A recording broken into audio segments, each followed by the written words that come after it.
welcome back. Thank you for staying with us. Soufrière Fort Jacques MP Herod Stanislas has been left reeling from the death of a close friend and former member of his campaign team, Nigel Mondesi, or King Nigel as he was affectionately known. Mondesi passed away on Saturday after suffering from a spike in his blood pressure levels. Stanislas says Soufrière has lost a gem and he has been left with a void that will not be replaced in his life anytime soon. Genevieve Gonzague tells us more. On Sunday morning, the community of Soufrière was rocked by news of the sudden passing of Nigel Mondesi. King Nigel, or Mansell as he was affectionately known, died at the St. Jude's Hospital after he was found unconscious in his home. Mondesi was very well known as a passionate tour guide and popular MC. He was also part of the Soufrière MP's close circle. He rallied support for the MP and was outspoken about what he felt was the positive development of Soufrière under Herod Stanislas. On Tuesday, the Soufrière MP was still visibly shaken by the death of his friend and confidant. King Nigel was one of the most beautiful human beings that anybody could have met. He was a very vibrant, very energetic, very jovial, very loving human being. And his untimely passing is indeed a great loss for the community of Soufrière, St. Lucia in general, and me personally. He was my very best friend, someone I would say was my non-biological brother, my soldier, true, loving, committed, dedicated, loyal soldier to me. And I will miss this man dearly. It is a major loss. It's a void that is irreplaceable, and I know that it is going to take a very, very long time for the pain and that suffering to go away.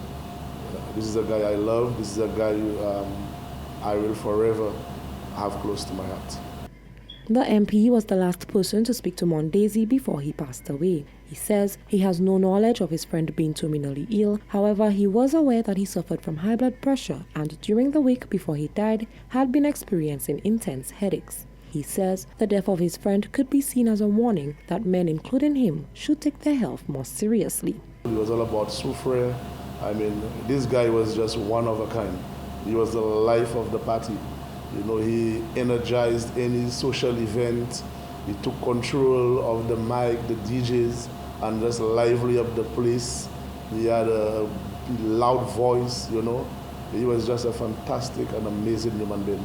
Stanislas recalled Mondesi's jovial nature and his willingness to lend a helping hand to anyone who needed it. It's something with us men who we tend to be scared of going to the doctors, going for our regular checkups.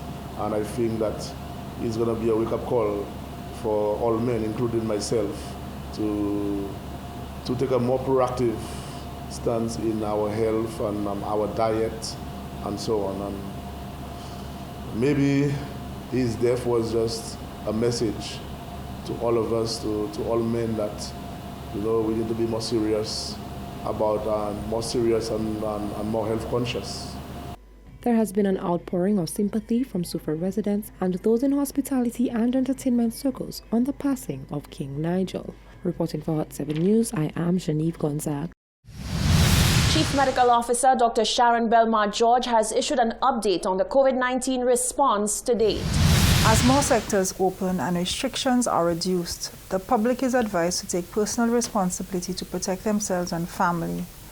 We continue to increase surveillance to reduce the risks, such as the illegal entry at the borders, the breaches to home quarantine, and non-adherence to protocols. The Ministry of Health and Wellness continues to work closely with the Ministry of Education and the schools to ensure safe reopening during this time. We advise parents to work closely with the teachers and principals in the best interests of the students. St. Lucia has recorded a total of 26 confirmed cases of COVID-19. Presently, all of the COVID-19 cases have recovered and St. Lucia has recorded 0 COVID-19 deaths. A total of 5,977 tests have been conducted to date. The public is reminded that protocols are still in place. These include the use of a face mask in public, maintaining safe physical distance from others, and advice against mass crowd gatherings. Following the reopening of schools, members of the public have expressed concern about the practicality of enforcing COVID-19 protocols amongst groups of children. The president of the St. Lucia Medical and Dental Association, Dr. Merle Clark, spoke to Hot 7 TV about the protocols. She went on to debunk some of the rumored implications of wearing a face mask. The commencement of the 2020-2021 school year came with its fair share of anxieties amongst educators, parents, and students. As told by President of the St. Lucia Medical and Dental Association, Dr. Merle Clark, the return of students to the physical classroom was as carefully orchestrated as the reopening of the island's borders. Dr. Clark says with students being out of school for such a long period of time, to then return to a brand new mode of operations, it is expected that parents and students alike would be on edge. She says though it will not be an easy return, it can be a safe one once the relevant protocols are properly enforced. Students have been out of school since March of this year, and of course, the decision to return to the classroom or in-person instruction was not taken lightly. That was done in collaboration with multiple agencies, including ourselves as the Medical and Dental Association, so our views were sought on that. The protocols that have been put in place, as with tourism and as with so many other things, are very rigid. Nothing is as it used to be pre-COVID. Are they easy? Absolutely not. Are we going to have to learn to adapt? Yes, we will. All the students, the teachers, and it's going to be that much harder. Dr. Clark went on to address concerns regarding the prolonged wearing of masks. There have been concerns about the wearing of masks among students, and it's not easy. There are quite a few people who say they cannot tolerate the mask, but in a sense, it's necessary. Some people call it a necessary evil. There are many theories as to the carbon dioxide poisoning with the wearing of masks, and those have been proven to be absolutely false. As we said before, if that were true, none of our doctors and nurses would be living right now because, I mean, you're practically pre-COVID, and certainly now you wear masks for extended periods. So they are going to be okay. Of course, there are cautions that have to be taken with the younger ones. And it's recommended in some spheres that they use face shields as opposed to face masks. The students don't necessarily have to wear the mask when they're seated once there's a necessary distancing. The SLMDA president commended teachers for stepping up to the plate in this challenging time. She stressed that carrying the responsibility to oversee protocol enforcement in group settings of children will not be easy, but it is necessary for a successful reopening. I think the teachers are going to have a hard job trying to keep them from crowding at lunchtime, at break time, but we all have to learn to adjust, I think, and once we all understand the role that we have to play, including the students, and they're resilient, I think they will get it. Eventually we'll get used to the new normal. We're going to be okay. Dr. Clark wished all returning students a safe and productive school year. Jacques Wooding, Hot 7 News.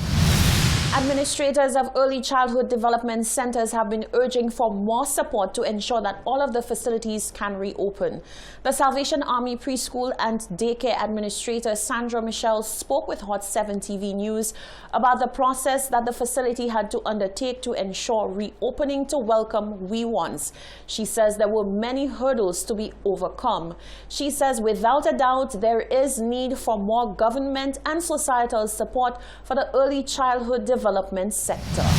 The St. Lucia Salvation Army Preschool and Daycare is one of the many schools that reopened on Monday. Given the new parameters for learning resulting from COVID-19, schools have had to make major adjustments to their operations and in some instances the physical school plant. Administrator of the Salvation Army Preschool and Daycare, Sandra Michelle, says there were challenges in getting the facility prepared and it will continue to be a struggle given they deal with babies, toddlers and young children. However, they will push through. We had to make amends to everything that we have in the school. Our space, for one, social distancing.